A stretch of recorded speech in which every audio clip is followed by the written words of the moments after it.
Hi friends, welcome to మా villa talks. నేను మీకు ఈరోజు ఈ వీడియో ఏం షేర్ చేయబోతున్నాను అంటే ఫిష్ ఫ్రై ఎలా ప్రిపేర్ చేయాలి ఏంటి అని ఈ వీడియోలో నేను మీకు షేర్ చేస్తానండి అని చెప్తాను అనుకుంటున్నారు కదా. కాదండి, ఫిష్ ఫ్రై అనేది మనం ఈజీగా ప్రిపేర్ చేసుకునేస్తాము. కానీ ఫిష్ ఫ్రైకి ముందు ఫిష్ క్లీనింగ్ ఎలా చేయాలి ఏంటి అని ఈ వీడియోలో నేను మీకు షేర్ చేస్తాను. ఫిష్ ఫ్రై అంటే తినని వాళ్ళు ఎవరు ఉంటారు చెప్పండి. ఫిష్ ఫ్రై కానీ ఫిష్ కర్రీ కానీ చాలా ఇష్టంగా తింటూ ఉంటారు.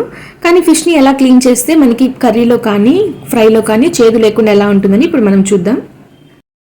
చేపలను తెచ్చిన వెంటనే నేను రాళ్ళుప్పు అయితే వేసి ఒక 5 మినిట్స్ పాటు అలానే పెట్టి మళ్ళీ అయితే క్లీనింగ్ ప్రాసెస్ అయితే స్టార్ట్ చేస్తానండి.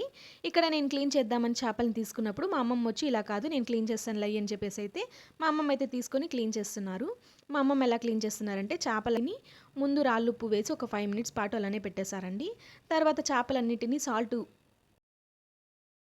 కింద వేసుకొని, అంటే సాల్ట్ అంటే క్రిస్టల్ సాల్ట్ అండి, రాళ్ళుప్పు అంటూ ఉంటారు కదా, రాళ్ళుప్పుని కింద వేసుకొని చేపల్ని బాగా రుద్దుతూ ఉన్నారు. దాంతోపాటు నిమ్మకాయని కూడా తీసుకొని చేపలకి బాగా పట్టేటట్టు లోపల వరకు వెళ్ళేటట్టు బాగా క్లీన్ చేస్తున్నారండి. ఇలా చేయడం వల్ల మనకి చేప అనేది స్మెల్ రాకుండా ఉంటుందంట, చేదు కూడా లేకుండా ఉంటుందని చెప్పి ఇక్కడ నిమ్మకాయ పిండి మరి మొత్తాన్ని అయితే క్లీన్ చేస్తున్నారు. ఇలా ఒక్కొక్క చేపని మనం సాల్ట్ అలానే నిమ్మకాయతో క్లీన్ చేసుకోవాలి.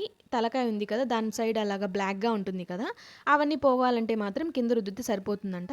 ఇలా మొత్తాన్ని బాగా రుద్దిన తర్వాత అందులో వాటర్ వేసి అయితే బాగా క్లీన్ చేస్తున్నారు. అలా 2-3 టైమ్స్ పాటు మంచినీళ్ళతో మొత్తాన్ని బాగా వాష్ చేసుకోవాలి. ఇలా బాగా కడుక్కున్న తర్వాత అయితే మనకి ఫిష్ అనేది రెడీ అయిపోతుందండి. దీంతో మనం కర్రీ కానీ ఫిష్ ఫ్రై కానీ ఈజీగా చేసుకోవచ్చు.